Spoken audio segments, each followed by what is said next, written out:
Kapil Muni, a renowned sage of antiquity, is the author of the philosophical system known as Sankhya, which forms an important part of India's ancient philosophical heritage. Sankhya is both a system of metaphysics, dealing with the elemental principles of the physical universe, and a system of spiritual knowledge, with its own methodology, culminating in full consciousness of the Supreme Absolute. He is believed to have been born in Prabhas Kshetra near Dwaraka in Gujarat, India to Kardam Muni and Devahuti. His birth is dated around 600 BCE, but other sources give much earlier period. Kapil is described in the Puranas as an avatar of Lord Vishnu who came to earth to restore the spiritual balance through his teachings. He is known for teaching a process of liberation known as bhakti yoga. Kapil is the brother and teacher of Anusuya, also known as Sati Anasuya, the chaste wife and the mother of Dattatreya. He is considered to be a descendant of Manu, the primal human being, and a grandson of Lord Brahma.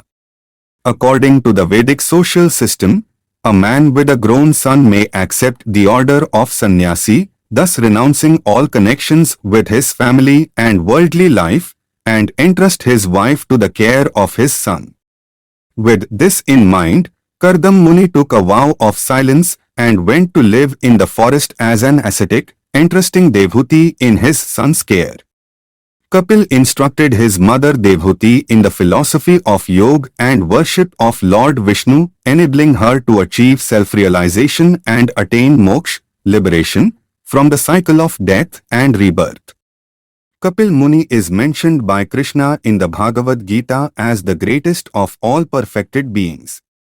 Of all trees I am the banyan tree, and of the sages among the demigods I am Narad. Of the Gandharvas I am Siddhartha, and among perfected beings I am the sage Kapil. 10.26. In fact, Kapila teachings are quoted extensively within the Srimad Bhagavatam.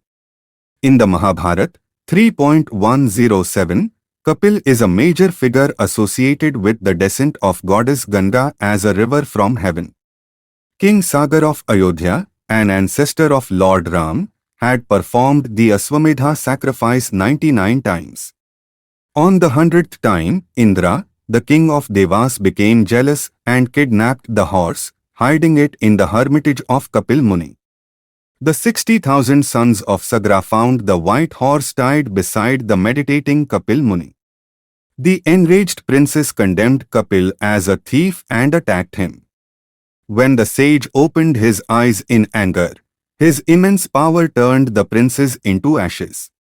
Anshuman, one of the grandsons of King Sagar, begged the sage to redeem the souls of all those he had turned to ashes. Kapil replied that they could only be redeemed if goddess Ganges descended from heaven and touched their ashes. Bringing Ganga river to earth was a near impossible task which could not be completed by successive generations.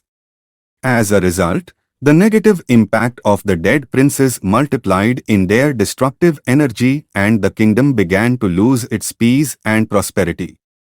Unable to bear the suffering of his people, King Bhagirath, a descendant of King Sagar, turned over the kingdom to his trusted ministers to perform harsh penance. He finally succeeded in bringing Ganga river down and redeemed the souls of his ancestors. According to the oldest available Samkhya work, Iswar Krishna's Samkhya Karika, verses on Samkhya, c. 2nd century AD, Kapila taught his principles to Asuri, who taught them to Pankasikha, the Gandharv. Sankhya deals with the elemental categories or principles of the physical universe. Sankhya is what Western scholars generally refer to as metaphysics. The term Sankhya literally means to count. This name is used because Sankhya philosophy enumerates principles of cosmic evolution by rational analysis. The etymological meaning of the word Sankhya is that which explains very lucidly by analysis of material elements.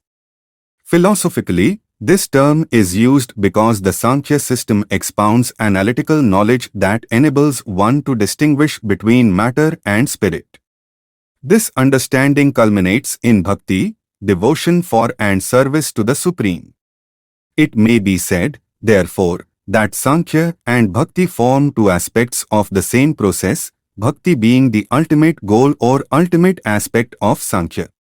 Some Buddhist texts claim that the Buddha was Kapil Muni in his previous life, while other sources present him as a well-known philosopher whose students built the city of Kapilvastu.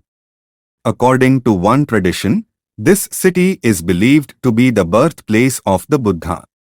Swami Vivekananda considered Kapil Muni to be the greatest psychologist the world has ever known and said, "There is no philosophy in the world that is not indebted to Kapil Muni."